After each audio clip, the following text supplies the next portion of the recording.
ছাত্রদের যে দল গঠিত হতে যাচ্ছে তার অভ্যন্তরীণ কিছু সংকট, কোন্দল না বললেও বিরোধ বলতে পারি বা সংকট বলতে পারি, সেটা নিয়ে একটা ভিডিও করেছিলাম গতকাল। সেই ভিডিওতে প্রথম আলোতে প্রকাশিত একটা খবরকে ভিত্তি করে কথা বলেছি। আপনারা নিশ্চয়ই হয়তো খেয়াল করেছেন, আমি প্রকাশিত খবর ছাড়া আমি কোনো আলোচনা করি না। আমার কাছেও প্রচুর পার্সোনালি দেয়া তথ্য থাকে, অনেকে দিতে চান, কিন্তু আমি কথা বলার ক্ষেত্রে এটাই ফলো করি। তো সেখানে সাবেক শিবির বলে একটা গ্রুপ বা বর্গের কথা ছিল এবং সেটা প্রসঙ্গে আমি কয়েকটা মন্তব্য করেছিলাম। সেটা নিয়ে সামহাউ আমি দেখিনি কেউ কেউ ফটো কার্ড বানিয়েছেন। আমি 2-3 রকমের ফটো কার্ড দেখলাম এবং সেগুলো কেউ শেয়ার করেছেন এবং সেগুলোতে আমার বক্তব্য কেউ সমর্থন করেছে এবং কেউ এটাকে ক্রিটিক করেছেন। খুবই চমৎকার ব্যাপার, আমি খুবই পছন্দ করি। আমরা আসলে যে সমাজটা দেখতে চাই সেখানে আমরা তর্ক বিতর্ক করব, ডিবেট করব, কখনো ঝগড়াও হয়ে যাবে, কিন্তু আমরা সহাবস্থান করব। আমি যে ধরনের বাংলাদেশ, যে ধরনের উদার গণতান্ত্রিক বাংলাদেশ দেখতে চাই, তাতে এটা খুবই প্রিরিকুইজিট। কিন্তু আমার মনে হলো, যেহেতু ওখানে খুব অল্প কিছু কথা ছিল, এই সাবেক শিবির সম্পর্কে আমার কিছু অবস্থান বা কিছু প্রশ্ন রাদার আমি করতে চাই। এই প্রশ্নগুলোর জবাব আমি তাদের দিক থেকে আসা ভালো হবে, কিন্তু আমি জানি না তারা সেটা দেবেন কিনা বা আমার এই কথা তাদের পর্যন্ত পৌঁছবেন কিনা, বা পৌঁছলেও তারা সেই জবাব দেন কিনা, সেটা আসলে বিরাট প্রশ্ন। আমরা খেয়াল করি, গতকাল আমি গুরুত্বপূর্ণ তথ্য দেবে, গুরুত্বপূর্ণ ইনসাইট দেবে যে আমাদের এই গণঅভ্যুত্থান আসলে কীভাবে ব্যর্থ হলো, আমি সেটা নিয়েও আলাদাভাবে কথা বলতে চাই। কিন্তু আজ শুধু সাবেক শিবির, তো এখানে সাবেক শিবির কথাটা আছে। আমি সেখানে বলেছিলাম সাবেক শিবির বলে কিছু নেই, শিবির সাবেক হয় না। আচ্ছা, একটু ক্যারেকশন দিয়ে আজকে যেহেতু একটু ডিটেল বলবো, ওখানে আমার বক্তব্যের মাঝখানে খুব সামান্য কিছু কথা ছিল। কেউ একজন শিবির করতেন, এরপর উনি রাজনীতি ছেড়ে দিয়েছেন, শিবির আর করেন না, রাজনীতিই করেন না। আমি এরকম মানুষজন দেখেছি। আর প্রসঙ্গত একটা কথা একটু জানিয়ে রাখি, আমি খুব কাছ থেকে কিন্তু শিবির দেখেছি। আগেও বলেছি, আমি যে কলেজে পড়তাম সেই কলেজ শিবির নিয়ন্ত্রিত ছিল। শিবির নিয়ন্ত্রিত শিবির কীভাবে অপারেট করে, কারা শিবির না, আমাদের জানা আছে। যারা শিবির সম্পর্কে কিছুটা তথ্য জানেন তারা জানবেন, যারা শিবিরের ক্যাডার, সশস্ত্র ক্যাডার, আমি দেখেছি। কেউ বলতে পারে শিবিরের একটা ক্যাডার না, আমি নিজ চোখে দেখা, আমার হোস্টেলের রুমে এসে থেকেছে তাদের একটা বিশেষ প্রয়োজনে, অস্ত্রসহ ক্যাডারও দেখেছি। আমি এটা বলছি না এটা খালি শিবিরের আছে, এটা সব দলেরই আছে, কিন্তু শিবির নিজকে অনেক রকম সহি কিছু মনে করার কিছু নেই। তো ওখানে দেখতাম অ্যাপারেন্টলি তারা কোনো পদেই নাই। কোনোদিন কেউ যদি ধরা পড়ে দেখা যাবে সে শিবিরই না, সত্যিই নাই। ওদের তো কতগুলো স্টেজ আছে, সমর্থক, কর্মী, সাথী, সদস্য, সব দেখা আছে। কিভাবে সমর্থক থেকে কর্মী হয়, কীভাবে কর্মী থেকে সাথী হয়, সাথী থেকে কীভাবে সদস্য হয়, সব কিছু জানা আছে আমার। কিন্তু ওদের কোনো পদ নেই, ওরা সমর্থক পর্যায়ের লোক, বা কোনো রকমভাবে কোনো ডকুমেন্টে কেউ দেখাতে পারবে না। এবং আমি অবাক হয়ে দেখেছি, শিবির যখন নামাজ পড়ছেন অনেকে, এরকম ব্যাপারে অন্যকে মোটিভেট করছে, ক্যাডাররা এই ব্যাপারেও খুব বেশি মনোযোগী নন। ফলে যেটা দাঁড়াবে, তারা কেউ যদি ধরা পড়ে শিবির বলবে উনি তো আমাদের কেউ না, উনি তো শিবির করেন না। আমি এটা বলতে চেয়েছি, শিবির নানা ফর্মে অপারেট করে। এটা একেবারে আমার ইনহ্যান্ড এক্সপেরিয়েন্স, আপনাদের অনেকেরই জানা থাকতে পারে। যাই হোক, যেটা বলছিলাম, কেউ যদি রাজনীতি ছেড়ে দেয়, শিবির করতেন বা জামায়াত করতেন, রাজনীতি পুরো ছেড়ে দিয়েছেন, এরকম মানুষ আছে, আমি দেখেছি। সেরকম মানুষও তারা সেখান থেকে বেরিয়ে গেছেন, তারা শিবির থাকছেন, আমি তা বলছি না।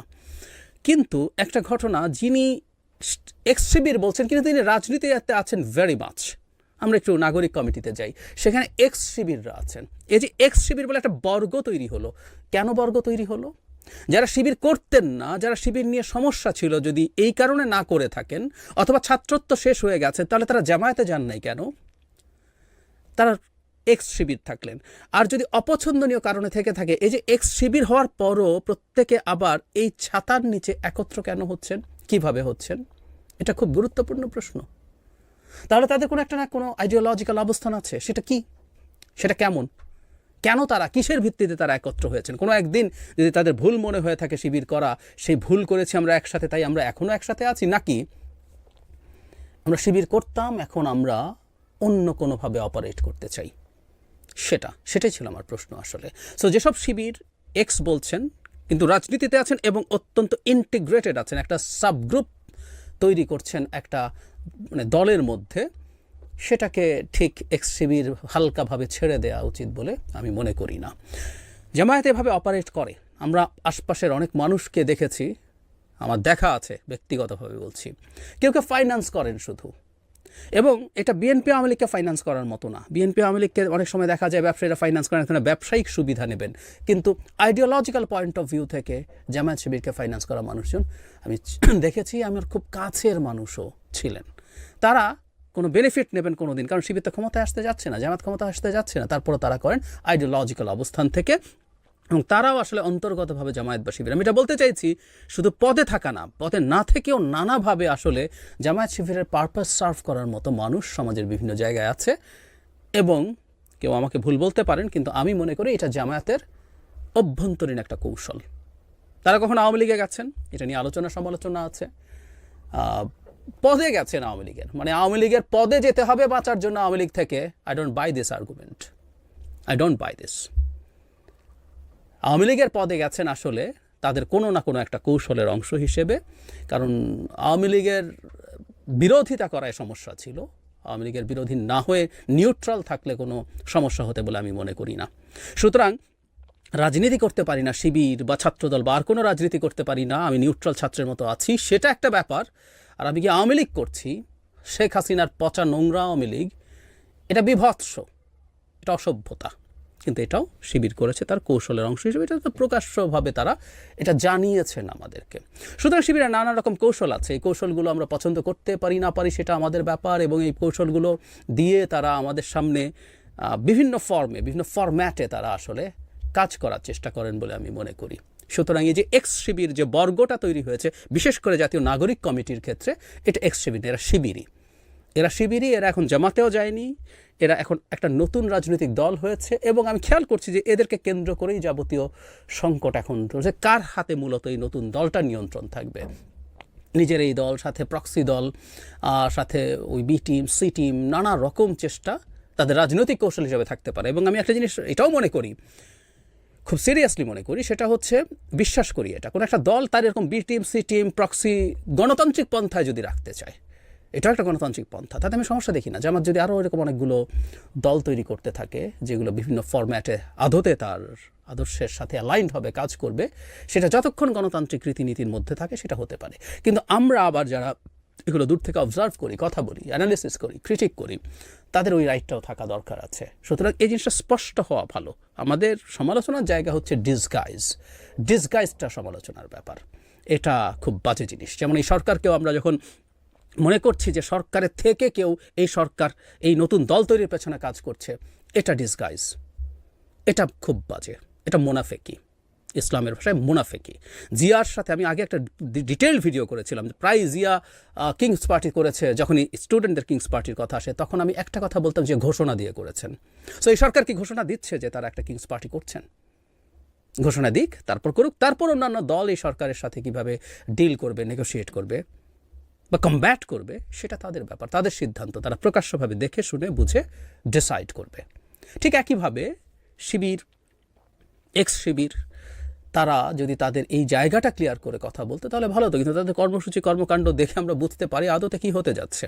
আর ওই যে শুরুতে বলেছিলাম আমি প্রকাশিত সংবাদ ছাড়া কথা বলি না, কিন্তু ওই যে খবর তো আসে, এসব দলে যারা আছেন, যারা এই দল তৈরি করার কাজ করছেন, তাদের সাথে যোগাযোগ অনেকের সাথেই আছে।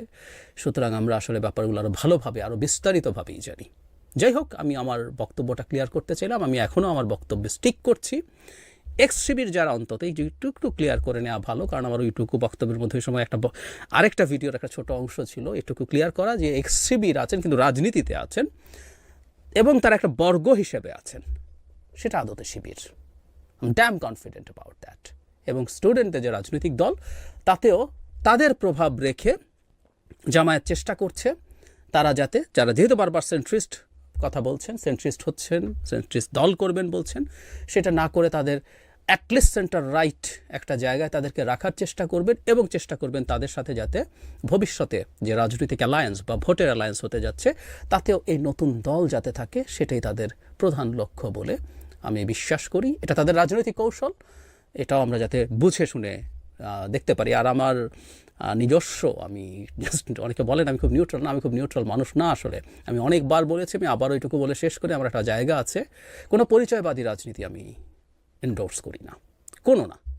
দেখিয়েছিও, বাঙালি পরিচয়বাদের বিরুদ্ধে আমি কথা বলেছি, লিখেছি, প্রথমত ডিটেইলড, বিস্তারিত, দীর্ঘ কলাম লিখেছি। সো সেই পয়েন্টে আসলে জামায়াত ইসলামী হোক, ইসলামী আন্দোলন হোক, এনি আদার ইসলামী পলিটিক্স হোক, আমার নীতিগত অবস্থান তার বিরুদ্ধে আছে। So it's my take doesn't necessarily mean always এটা অ্যানালিসিস, টেকের আরেকটা মানে অপিনিয়নও। সো আমার অ্যানালিসিস অপিনিয়ন আমার এখানে সব কিছুই থাকবে।